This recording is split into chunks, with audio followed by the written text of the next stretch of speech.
Management is a process of getting things done effectively and efficiently through and with other people.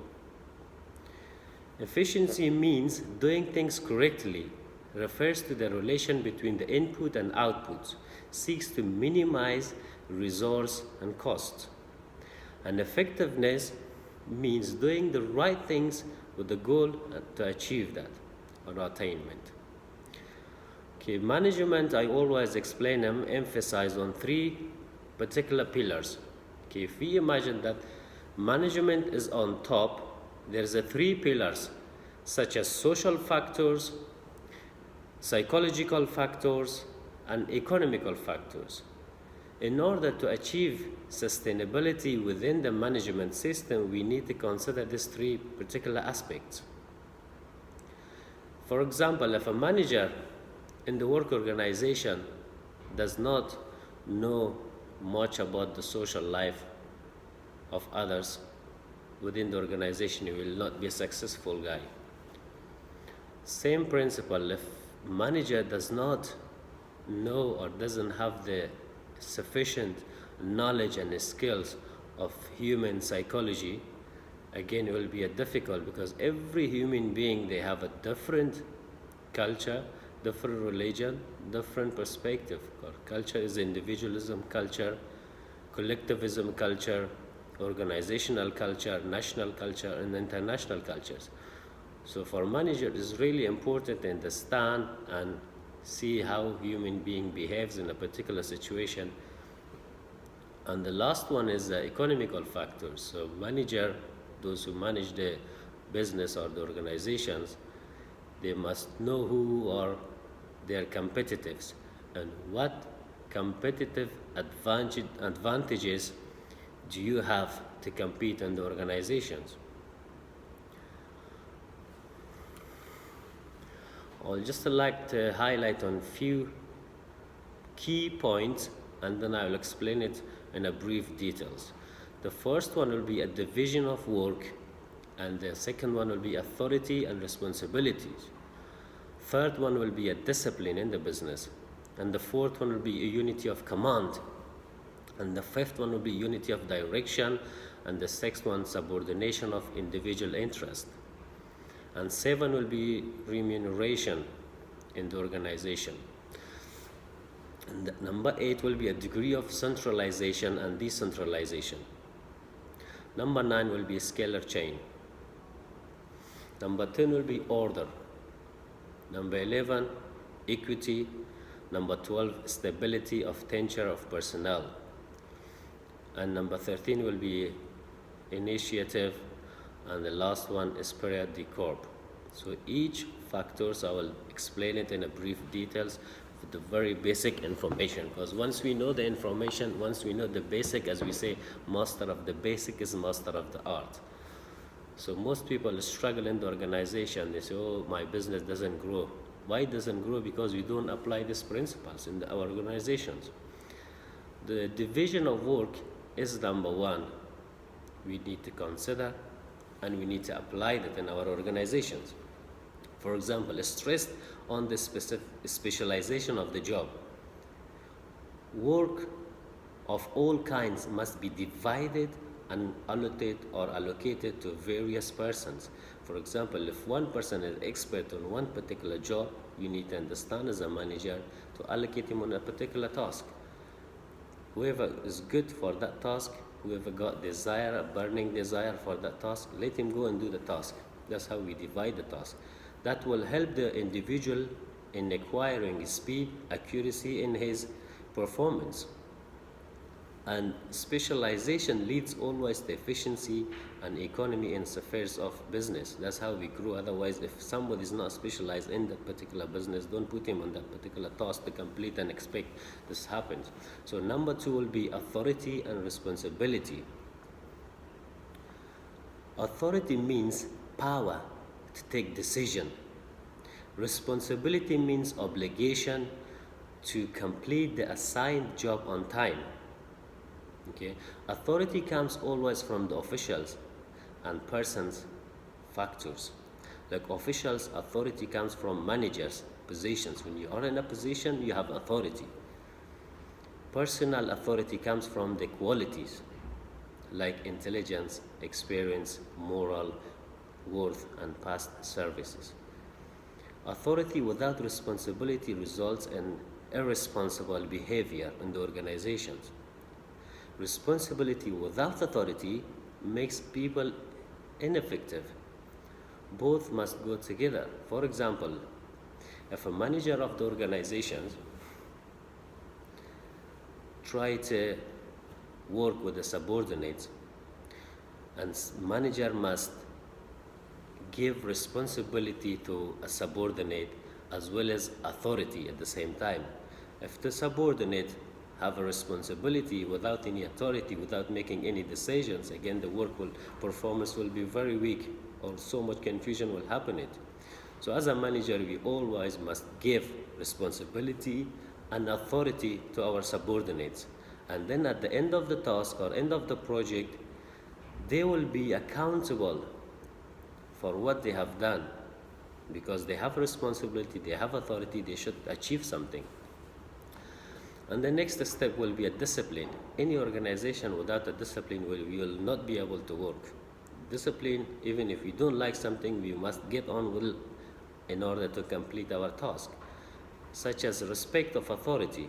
When you have a boss, you need to respect that position for what he has got. Obedience is really important. And as a person, as a subordinate, you have to have a proper conduct within the organization, how you carry yourself, how you behave within the organizations. Fair and clear rules and regulations must be there, and you must follow that as a subordinate. Or even if as a manager, you got to focus on that.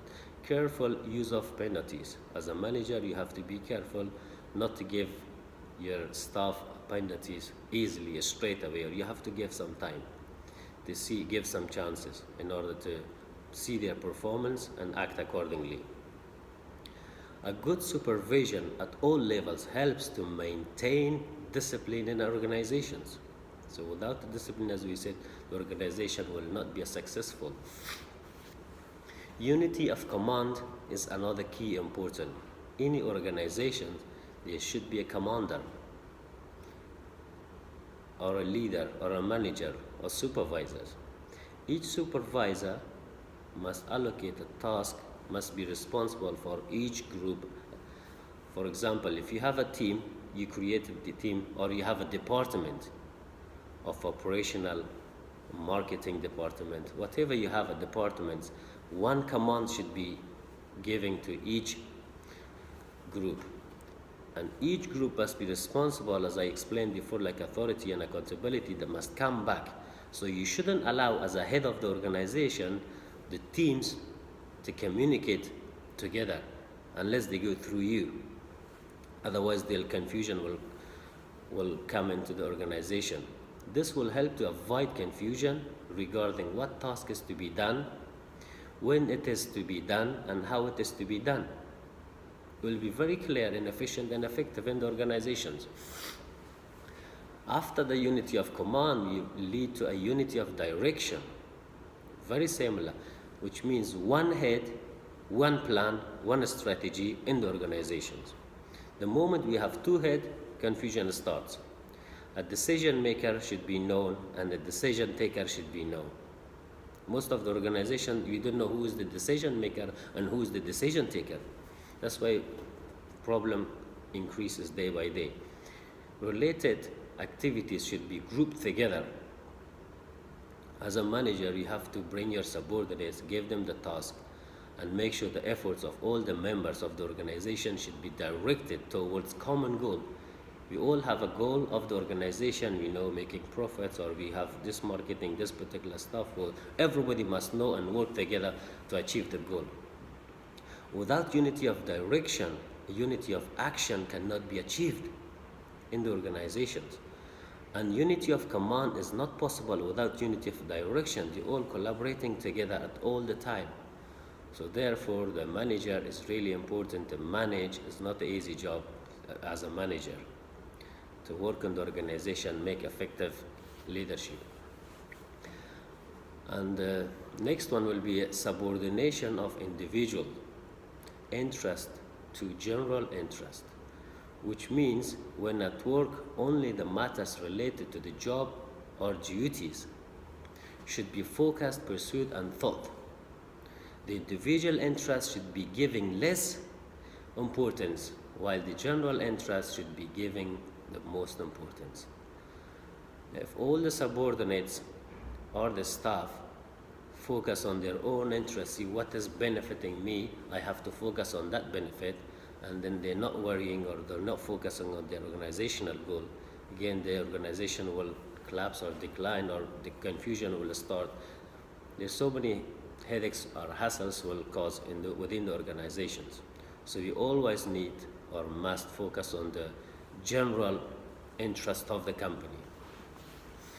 And always is really important as a manager or as a supervisor to consider remuneration, which is the reward for the employment in the forms of pay, salary, wages, including allowance or any other benefits such as company car or medical benefits that we give.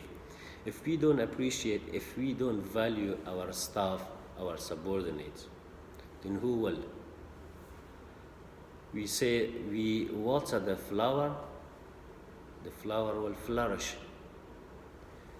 We encourage our subordinates, and then subordinates will increase the performance of the company. If you look after your personnel staff, and they will look after your business. Most supervision or most managers think that if I'm the boss, I have to act like a boss, use and abuse that position. The business will never be successful. Can be effective for a short term, but never for a long term. So we must understand, we must value our customer, we must value our human resource team. They are the people who are bringing profit into the organizations. And it should be just and equitable for both employees and employer. And it should be determined based on the work allocated, cost of living, market wage. Everything should be considered. It doesn't have to be too many remuneration, too many awards for the personnel, and if company cannot afford that. You give a company car, you give so many benefits for the personnel, but the organization will keep losing. So we have to consider, we have to manage that. And coming back to centralization and decentralization of the organizations, which means top-level management, middle-level management, and lower-level management. How it works, it depends on the organization. Some organizations work centralization, which means from the lower staff goes to the middle management, and then it goes to top management. But decentralization goes from the head all the way down with the local staff or the local or middle management. So it depends on the company. As a manager, you have to understand that which strategy are you going to apply, which one works best for you.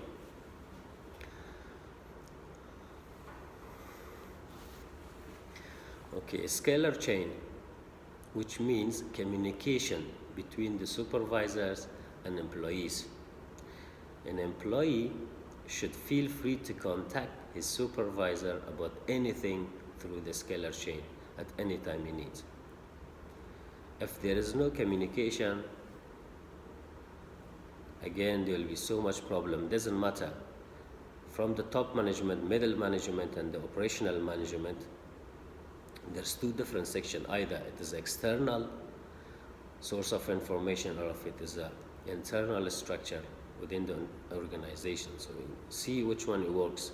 And the top management must always focus, must always work with the group A and with the group B, and shouldn't allow these two groups to collaborate or to communicate without his permission. So always it should be there. Unless there is an emergency case. Once there is an emergency case, then they call it a gangplank. This gangplank will allow the two supervisors from group A and from group E to communicate and solve the problem, and then go back to the management system. And they shouldn't allow that all the time. It's only a rare cases. Order in organization or in management, which means employees in the organization must have the right resource at their disposal so that they can function properly in the organizations.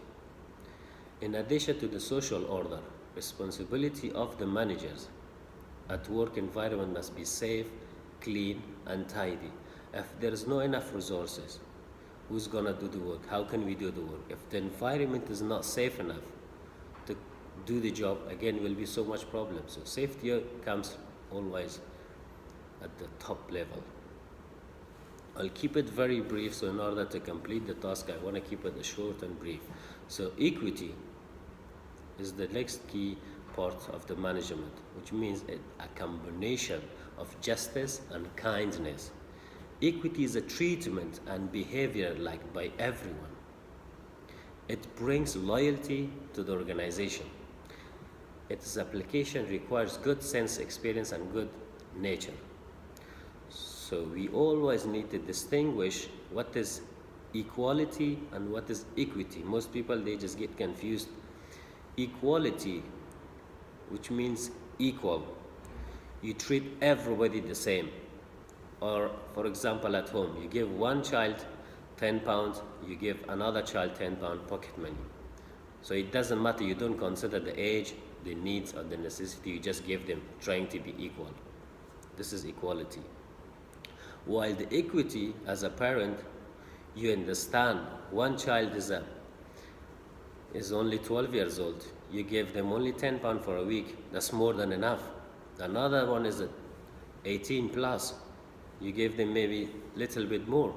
50 pounds, for example, a week. This is called equity. Understanding everybody's or individual's need and act accordingly. And also, as a good manager, you should neither favor any subordinates nor neglect them. They should give them a fair treatment without discrimination on the basis of gender, religion, language, nationality, race, or whatever it is. So we have to see everybody and treat them in a right manner, to be just and kind. This will bring profit, this will bring loyalty to the organization, this will be added value to our organization. That's how we work together and make something better. And the next step will be a stability of tenure of personnel, which means managers strive to minimize employee turnover and to have the right staff in the right place by focusing on areas such as frequent change of position and sufficient development must be managed very well. Because if you bring or hire employer, after a month you sack employer, that will cost the organization and that will have a bad reputation for the managers and for the organizations. What manager needs to do, there is a personal development. If you bring somebody, if you hire somebody, you need to train them for a week or for some time and send them for the personal development courses to make them better and ready for the particular task. It's no point you just give them a misconduct for this small stuff and then you dismiss the stuff. That will a really bad practice in the organizations. So we always think and make things better. The most important, I think, is initiative. Initiative means eagerness to initiate actions without being asked to do so. And management should provide the opportunity to its employees to suggest ideas, experience a new method of work. If you always, as a manager, keep yourself to yourself and keep your knowledge to yourself and don't provide opportunities for your personnel to bring ideas, to make the business perform better, and then there will be no growth. Initiatives, innovation in the organization must be in place at all the time, regardless of anything else. So, as a good manager, every week you got to have a meeting and you need to put it on the table. If you have any problem, you find a solution using your human resources. We always say that one head or two head, three heads is better than one head. So you need to share the resource and the knowledge that we have within the organizations. And the last one, but not the least, is the spirit de corps, which means it implies team spirit, strength of mind, and the heart, which will lead to infinite intelligence. And mutual understanding and trusting each other in cooperation in the organization to cooperate in employees leads to a team spirit. When you have a spirit of mind, you allow the team to work together, to collaborate together, which leads to a synergy. Synergy means effect of two people working together in a more than sum of the individual effect. It means you allow the team stay together. For example, if you allow them always talk on the phone, on the emails, there is no face-to-face meeting, there is no face-to-face communication, then the promotion or the spirit of the team will be very weak. So this weekly meeting or monthly meeting on the room, you sit together with your team, with your staff, you bring a quality and performance to your organizations. So therefore, I don't want to take your time. I hope you enjoyed the session, and next time we can explain it in more details. I just kept it very brief for our managers, for our subordinates to understand in order to increase the business performance. And every time we say business, every time we say management, if we must understand the basics, we always say master of the basic is master of the art.